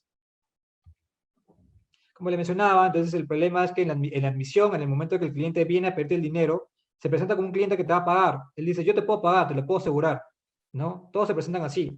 Pero la realidad es que ni el mismo cliente sabe lo que va a pasar en el futuro. Hay un ciclo de vida del crédito y en algún momento de ese ciclo de vida, el cliente puede terminar pagándote como te lo dijo al inicio, o puede terminar simplemente viendo cegado por las deudas y no terminar de pagar. Bien, entonces tu modelo te tiene que ayudar a discriminar qué clientes te van a terminar pagando y qué clientes no te van a terminar pagando. ¿De acuerdo? Bien, entonces estos son unos dos casos sencillos que lo vamos a ver también en el curso. Acá simplemente lo estoy describiendo de una manera conceptual. El curso es más aplicado. Vamos a ver códigos en R y vamos a explorar mucho más la data. Vamos a ver cómo navegar en un océano de información. Vamos a hablar técnicas que nos van a poder ayudar a justamente convertir ese océano de información en un vaso de agua, que finalmente va a ser lo mejor que pueda sacar para generar un modelo bastante robusto y bastante útil para el negocio.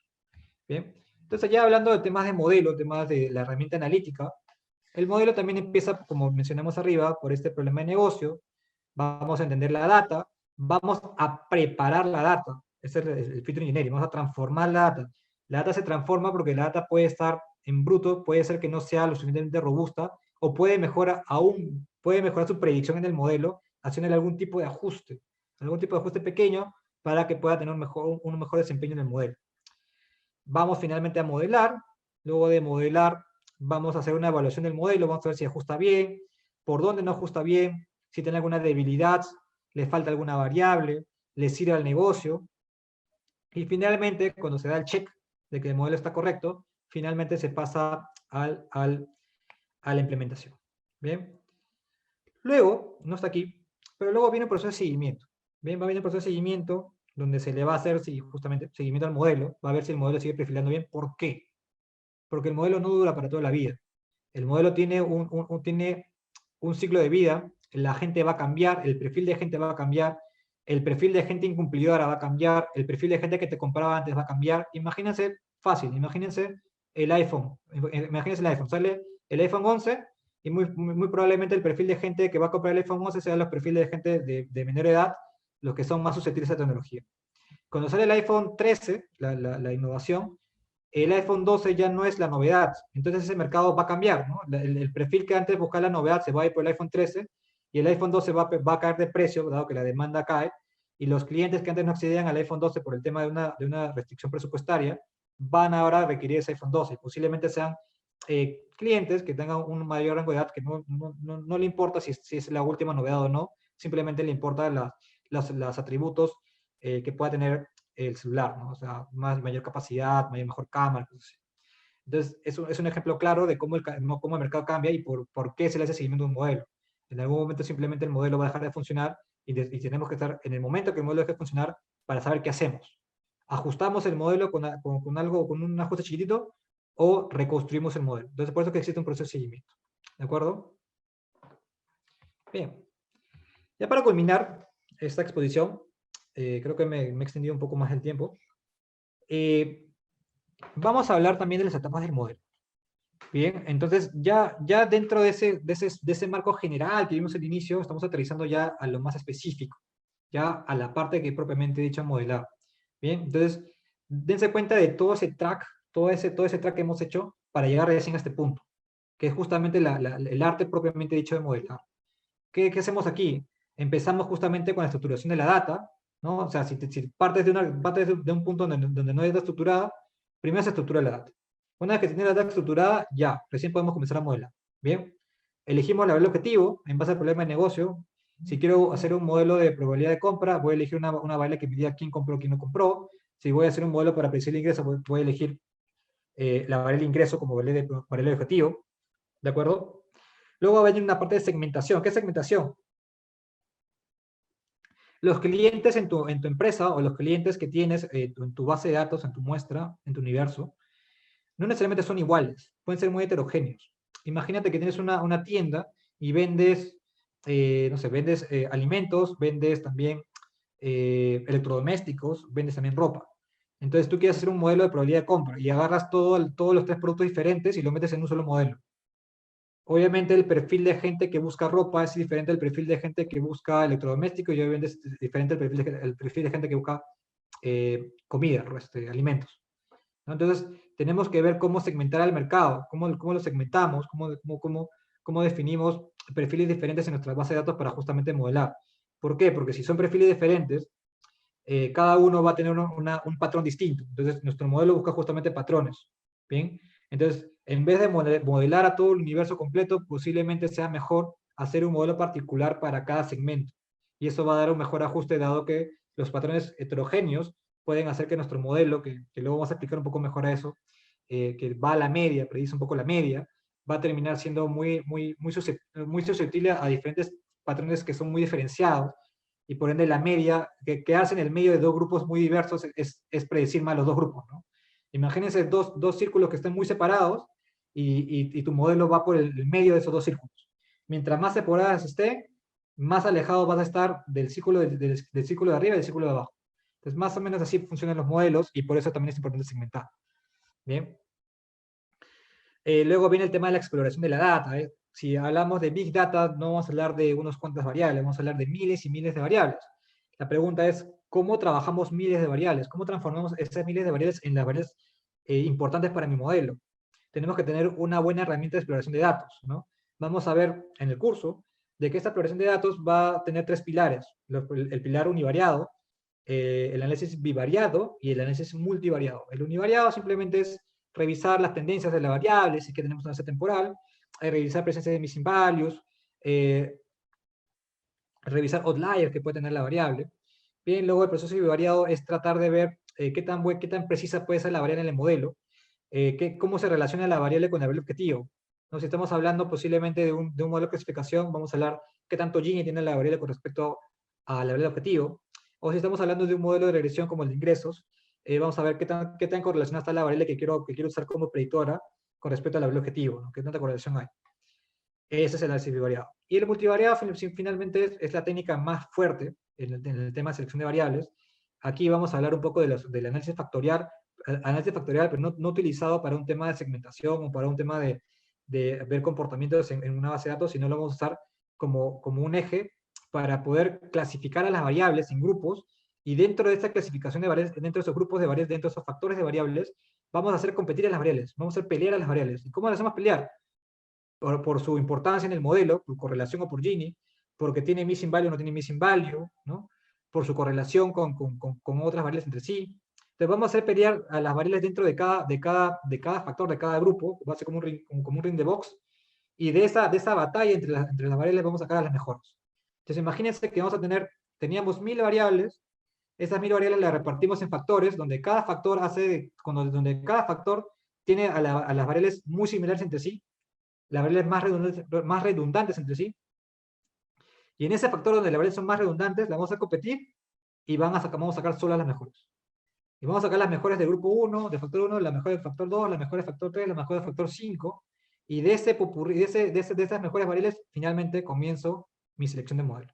Entonces pasamos de una gran cantidad de variables a una particularidad o un menor número de variables. Bien, esa es la importancia del sistema multivariado.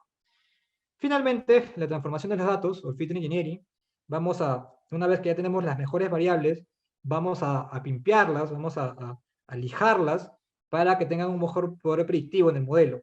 Bien, posiblemente podemos discretizarlas, posiblemente podemos estandarizarlas y ver que realmente tengan un mejor desempeño en el modelo. Bien, finalmente, después de todo eso, viene ya propiamente dicho la selección del modelo. Ya no vemos las variables a nivel univariado, sino ya lo vemos a nivel multivariado, vemos cómo interactúan las variables con otras variables, y finalmente sacamos un modelo finalista. Bien, entonces es todo este círculo aquí que he descrito muy rápidamente, es el arte de modelar. Bien, y este arte de modelar es bastante bastante largo, tiene bastante feeling, pero tiene también bastante concepto de negocio. Bien, en cada uno de estas fases hay concepto de negocio, y lo vamos a ver más claramente en el curso, donde vamos a luchar bastante entre nuestro criterio estadístico bastante afianzado, y luchar también con las ideas de negocio. Vamos a decir, ok, esta variable tiene un Gini tremendo, tiene un Gini de 40, es la mejor variable que pueda conseguir en el mundo, pero no sé qué significa, no la puedo interpretar, no tiene sentido de negocio. Chao. Y ustedes van a decir, pero hace que el modelo sea lo más preciso posible, pero si no se puede entender, no hay nada más que hacer. Esta variable, si no la entiendes, no puede entrar en tu modelo. Porque si tú tienes un modelo que no puedes explicar, no vas a poder venderle la idea del negocio. Y finalmente tú no quieres un modelo que sea muy bueno, o sea, no quieres un modelo que sea solamente bueno, sino que finalmente quieres que sea un modelo que se utilice. Bien, entonces vamos a entender, vamos a luchar en nuestra cabeza con respecto a nuestro criterio estadístico, y entender también lo importante que es el negocio, que tengan sentido las variables. Bien. Bien, hasta ahí, después de esta larga conferencia, les he tratado de escribir un poco cómo hoy en día la ciencia de datos sirve a las empresas bastante con respecto a generar utilidad, rentabilidad. Las grandes empresas hoy en día usan estos modelos para generar bastante rentabilidad, para generar oportunidades de negocio. Y hay bastante oportunidad, en verdad, hay bastante oportunidad en este mundo de la ciencia de datos para comenzar a explorar empresas que hoy en día en países desarrollados como Perú y Latinoamérica no se usa la ciencia de datos, y podrían usarse, como en restaurantes, negocios que hoy en día puede estar en la venta digital. Hay muchos negocios hoy en día que pueden usar ciencia de datos, y que la ciencia de datos puede generar bastante oportunidad de negocio. Bien, entonces los invito a que se inscriban al curso. Vamos justamente a explorar vamos a explorar parte de lo que he mencionado. Vamos a ver los casos prácticos de telemarketing y credit scoring de una forma aplicada en R. vamos a ver todo el proceso de modelamiento, vamos a ver el proceso de implementación, vamos a ver el proceso de seguimiento del modelo, vamos a ver todo este track que simplemente lo he conversado, lo vamos a ver en la práctica. Bien, también vamos a ver un modelo de marketing analytics para ver cómo podemos segmentar el mercado para identificar la preferencia de nuestros consumidores, y eso justamente lo vamos a ver en el curso. Bien, voy a entrar un momento a la página web. Creo que sí lo puedo entrar acá, pero creo que debo salir de esto aquí. Aquí está la página web que estaba mostrando. Sí, porque está compartiendo la PPT. Bueno, como les mencionaba, ¿no? Los conceptos básicos, el caso práctico número 1, el tema del lead scoring, ¿no? Cómo puntuar una base de datos, una base de clientes y sacar una probabilidad de compra, que nos va a servir bastante para hacer estrategias de ventas de mercado. Un caso práctico número de credit scoring, ¿no? Todo el track que hemos mencionado en el webinar. Y finalmente un caso práctico de marketing analytics, ¿no? Como les mencioné al inicio, perdonen lo que no estaba proyectando, son 40 sesiones académicas, 40 horas académicas en 10 sesiones, los viernes a las 7, de 7 a 10 y 15. Todo por online. ¿Sí? Bien, no sé si tienen alguna pregunta, alguien que quiera apuntar algo, que esté interesado en algo, de repente, no sé. Yo te hago una consulta. Sí, ¿Qué dime. tal? ¿Cómo estás? A mí me ha pasado en su momento cuando he tenido que modelar un modelo logístico, ¿sí? He determinado, por ejemplo, que ciertas variables tenían el information value muy elevados. Sí. Entonces, entre dos variables, no sabía por cuál decidirme como para descartar una de ellas y no utilizar ambas, ¿no? Claro. Entonces, ahí, ¿qué me recomiendas en ese sentido? ¿Qué análisis estadístico puedo realizar en ese entonces? Bacán, muy buena tu pregunta. Primero, hay que ver bien ese Gini de esa variable, ¿no? Primero, tienes que empezar viendo, o sea, tú cuando vas a modelar, estás viendo una ventana de entrenamiento, ¿no? Una ventana de desempeño de entrenamiento. Pero tu modelo posiblemente no lo vas a implementar, tú no lo vas a implementar en esa ventana de entrenamiento, ¿no? Tú lo piensas implementar en el futuro, ¿no? Justamente tú usas información de pasada para aplicar en el futuro.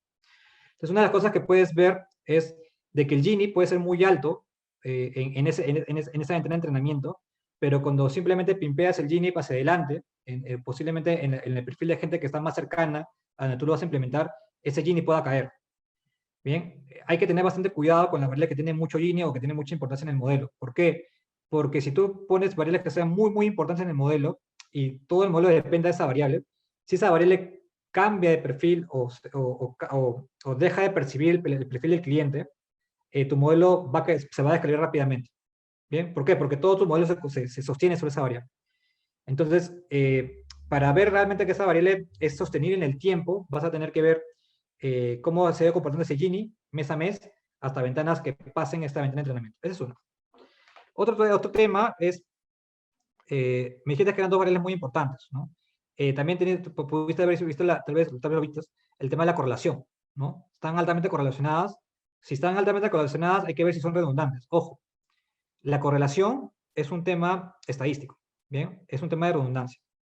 Pero pueden haber variables que estén muy altamente correlacionadas, pero que realmente en sentido de negocio no sean iguales. En tema de conceptos, por ejemplo.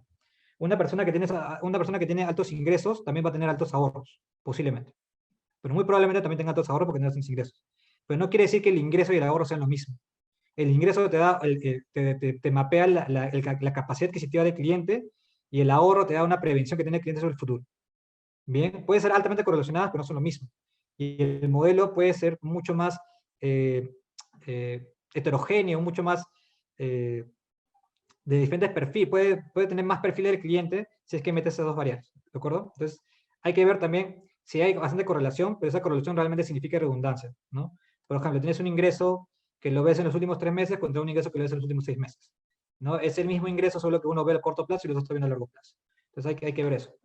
El segundo punto también es ver el fill rate de la variable, o sea, cuánto missing tiene. Bien, puede tener un Gini muy grande, Gini de 40, pero tiene mucho missing, y lo cual está bien. Puede tener bastante missing y puede tener un Gini muy alto, bacán, pero debes saber qué es ese missing, ¿no? Porque si tiene un Gini muy alto y tiene mucho missing, quiere decir que ese missing está ayudando a discriminarte un patrón. Bien, y ahí me extendería un poco, pero hay que hablar también sobre la naturaleza del missing, ¿no? El missing tiene tres naturalezas. Puede ser un missing aleatorio, porque un cliente estaba llenando la información de una encuesta y simplemente se olvidó llenar una pregunta, aleatorio. Puede ser un missing que esconde un patrón. Un tipo de cliente realmente no responde a esa pregunta por algo, hay una razón. De repente el ingreso no te lo responde porque piensa que es una información muy sensible. Es un missing que esconde un patrón, un tipo de cliente, el cliente que realmente no quiere brindar información. Bien, Claro. y una tercera naturaleza es la data. Bien, cuando hablas de data estructurada, data que viene de procesos, hay veces que los procesos fallan y cae la data. Entonces el missing se genera por un mal cálculo o una mala generación de datos. Entonces eso también es parte de... Sí, análisis está bien. variado. Sí, dime. Dale, muchísimas gracias. Sí, Dale, y dale. Sí, gracias por tu respuesta. listo. ¿Otra pregunta que tengo por ahí? Bueno, aprovecho para hacerte otra pregunta, ya que Sí, nadie... dale. Bueno, otra de las cuestiones también cuando haces de la segmentación es también un poco atada a lo que son las políticas, ¿no? Como que Sí. a veces el modelo puede predecir una muy buena segmentación con distintos análisis de clustering, por ejemplo, pero a veces, dada la homogeneidad y dada la política, como que ahí te cruzas y a veces es muy difícil por ahí ir en contra de lo que ya ofrece, como dice, como producto la empresa hacia el mercado, ¿no? Entonces, ante esa decisión, por ejemplo, ¿no? Por más que tu modelo esté dando muy buenos resultados en cuanto a la segmentación homogénea, ¿no? Como dices, tales clientes son potenciales clientes y le daría más préstamos, por así decirlo. Ya. Pero va en contra de la política. Ajá. Entonces ahí, ¿cómo lo puedes sustentar en ese aspecto? Ya, a ver. Hay bastantes puntos interesantes. Bien. Y cuando tú ya hablas de la política, ya hablas de algo que se llama la pauta de negocio. Bien. La pauta de negocio es los modelos, cuando tú lo desarrollas, como tú dices, ¿no? Van a dar diferentes resultados y hasta posiblemente tengan debilidades también. ¿Bien? Tengan debilidades, el modelo no siempre va a funcionar bien, no tenemos la información del mundo para que el modelo funcione bien en todos los ámbitos, y va a tener que jugar ahí algo que se llama la pauta de negocio, ¿no? Por ejemplo, si mi modelo lo diseñé para dar créditos a una población nueva que quiero explorar, el banco está necesitado hoy en día, ¿no? El banco está necesitado de dar más créditos a los clientes, tiene que salir al mercado, jugársela, y va a comenzar a tratar de buscar nuevos clientes y dar una probabilidad a clientes que posiblemente no conoce. Bien. En este contexto los modelos pueden ser muy débiles porque si no tienes información, los modelos tampoco van a hacer maravillas. Ni el mejor algoritmo lo va a hacer. Y eso es otro tema.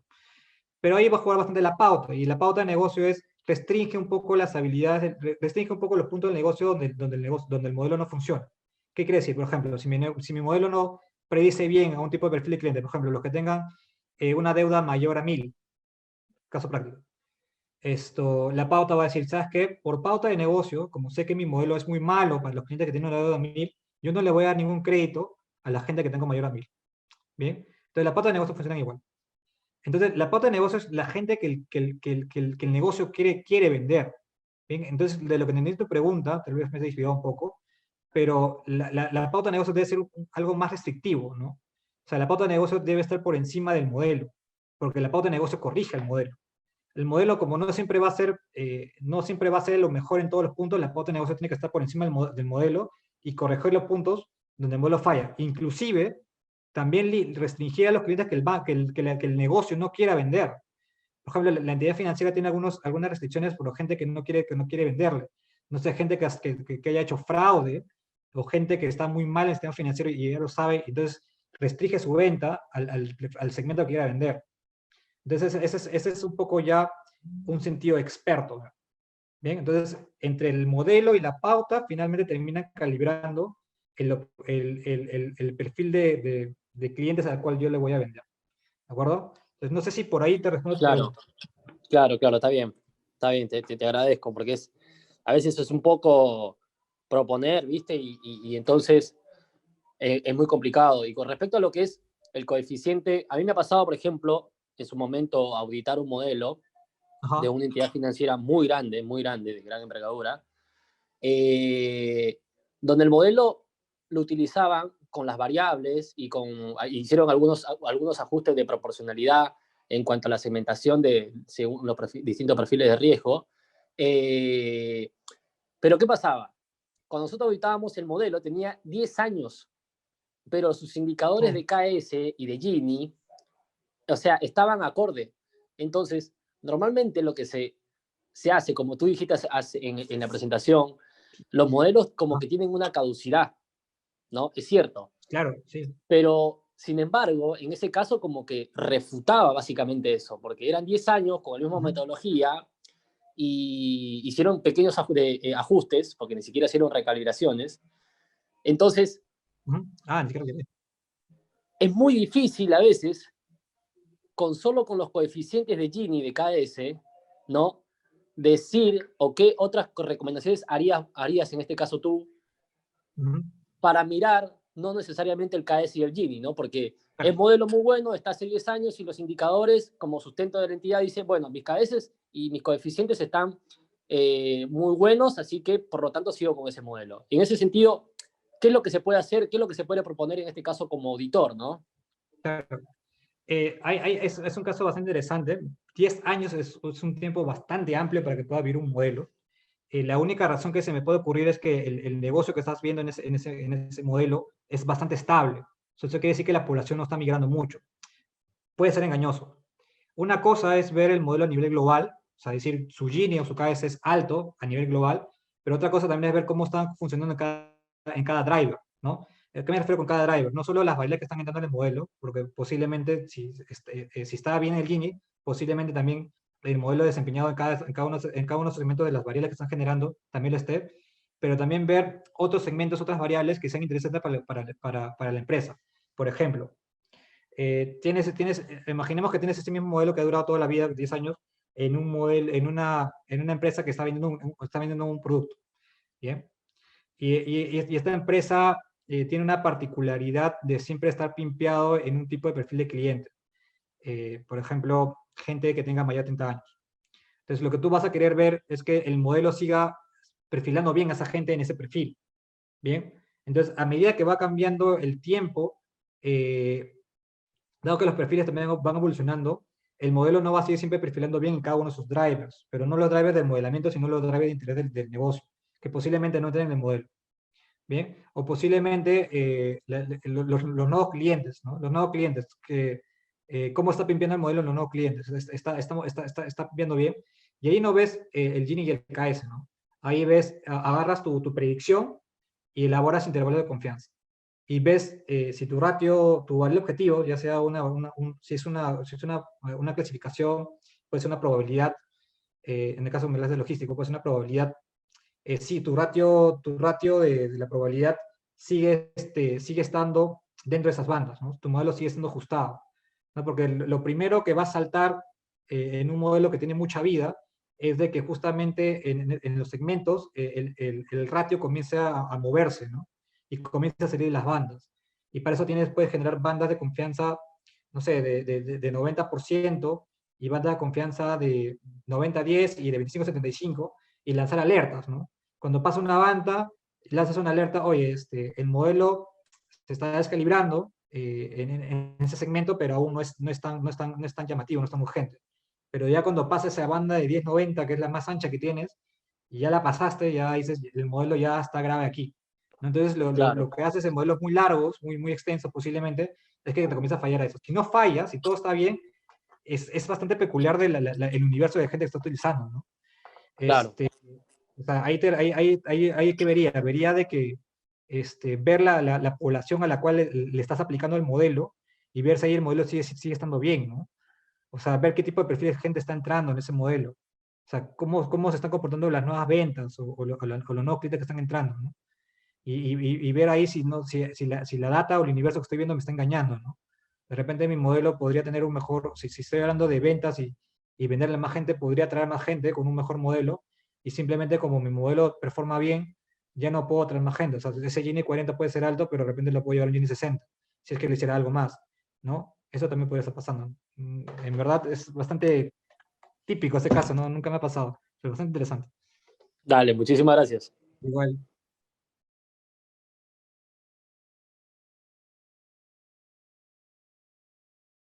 mejor práctica para allá. Ok. A ver. Primero, hay cursos que son bastante prácticos, ¿bien? Hay cursos que ven como justamente el curso que, valga la redundancia, justo con el curso que vamos a ver, más que enseñarte la parte teórica o la parte estadística, te tratan de enseñar la parte de cómo interactuar en el mercado, ¿bien? Muchos cursos están más tirados a enseñarte un poco más los fundamentos y enseñarte a hacer buenos modelos, pero no te enseñan mucho la parte de cómo realmente van a funcionar, ¿bien? Eso ya es la parte de negocio. Entonces, te recomendaría más ese tipo de cursos, que entiendas un poco más la forma en cómo funcionan los negocios en la práctica, ¿bien? Y ahí van a darte, si el curso está bien dirigido, te van a dar casos que realmente sean tangibles. O sea, realmente que digas, ah, bacán, esto lo puedo ver en mi empresa y tranquilamente lo puedo hacer, ¿bien? Y nada, y yo creo que va por ahí. Puedes comenzar también a jugar con información que es pública. Por ejemplo, te puedes ir hay una página web que se llama Kaggle, que generalmente hace concursos de ciencia de datos, bien, o sea, pone problemas de la empresa que están buscando alguna solución, y la gente participa, gente participa en los concursos para llevarse premios, pero tú puedes participar simplemente para ganar experiencia, dan una base de datos y tú puedes comenzar a jugar con la información que está ahí, bien, y también la gente que finalmente tiene esa pasión por enseñar, termina su concurso y luego publica su resultado. Dice, y mira, este fue el concurso, nos dijeron que hagamos esto y yo hice esto. Y ahí está su código y los resultados que va haciendo y va explicando cada caso que va pasando. Entonces yo creo que Kaggle también puede ser una buena herramienta para que puedas comenzar a aprender un poco más a la práctica el tema de ciencia de datos. ¿Bien?